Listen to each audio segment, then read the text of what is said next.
वालेकुम फ्रेंड्स। आज मैं आपको बताऊंगा कि किसी भी फोल्डर या फाइल को बगैर नेम के कैसे सेव करते हैं। तो आज स्टार्ट करते हैं।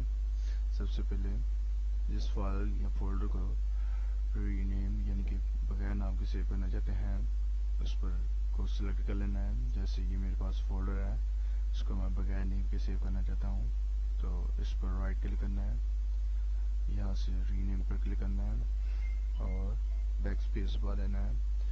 ये रेज हो गया। अब आपने ये कोड अप्लाई करना है। दोस्तों, ये कोड है जिसकी मदद से मैं इस फोल्डर को बगैर नेम के सेव करूँगा।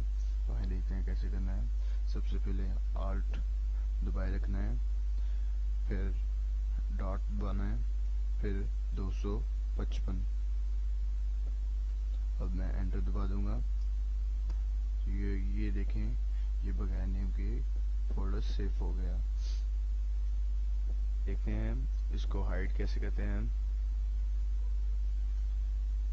आपने इस पर राइट क्लिक करना है, यहाँ प्रॉपर्टीज में जाना है, कस्टमाइज चेंज आइकॉन पर क्लिक करना है और यहाँ से आपने ये सिलेक्ट कर लेना है और ओके कर देना है, अप्लाई। ओके, ये देखें फोल्डर दिखाई नहीं दे रहा, यहीं पर मौजूद है लेकिन दिखाई दे रहा है। ये देखें, ये देखें, ये एक तरीका है। और एक और तरीका है, दूसरा तरीका ये है कि आपने जिस फोल्डर को या फाइल को हाइड करना है उस पर क्लिक करना है, प्रॉपर्टीज में जाना है और ये हिडन पर क्लिक कर देना है, अप्लाई कर देना है।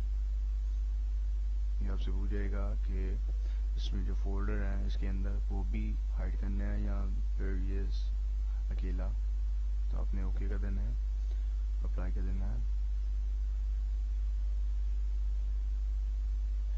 ये हाइड हो गया, इसको मुकम्मल हाइड करते हैं। यहाँ पर जाना है, ऑर्गेनाइज में जाकर आपने फोल्डर एंड रिसर्च ऑप्शन में जाना है, यहाँ से व्यू में जाना है, यहाँ से ये लिखा है don't show the folder and files, यहाँ पर क्लिक कर देना है, अप्लाई कर देना है और ओके कर देना है। ये देखिए आपका फोल्डर है जो दिखाई नहीं दे रहा, हाइड हो चुका है।